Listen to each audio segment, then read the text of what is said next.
I think that with this question, it's important to remember that the Bible does not directly address this question. So it's in the wisdom category where you kind of use biblical ideas and biblical principles to figure out what does it look like to engage with this thing that we are talking about right now, that the Bible does not have any specific descriptions of the situation.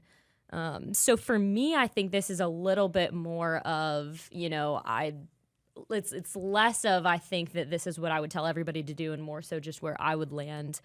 But I think that for me, I would, if I met someone who was transgender or someone that I knew as a man who was deciding to identify as a woman and wanted people to use those pronouns, I would, as a sign of respect and for me as a sign of love for that person, because I think that thinking about the opposite of doing something that is different than that, I think is a way to push someone away rather than bringing them closer. And I think that that anyone needs people who are going to be their friend and who are going to be caring about them. And if I have a friend who is going through that, I want to do what I can to be close to them in that rather than to push them away.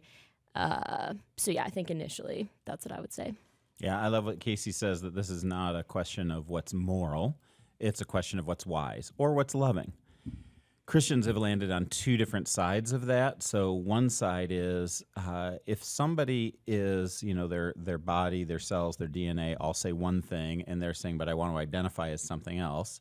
Some people would say it's not loving to be in a different reality than objective reality.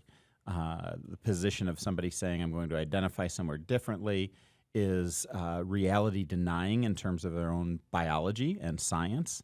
And so they would say, I don't want to buy into something that's not true and affirm it in those ways. I respect that view if it's done out of love and not done out of spite, if you're really trying to care for people.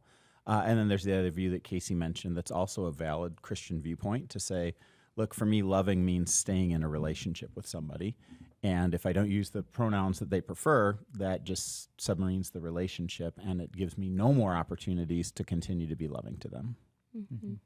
Yeah, I think that's something that I would add. This is a Kelly Ashton nugget of wisdom, too, in this. But I still remember it when I was in high school. I had a classmate who went through a transition, and I won't use the actual names, but let's say her name was Emily, and then decided to go by Greg later on.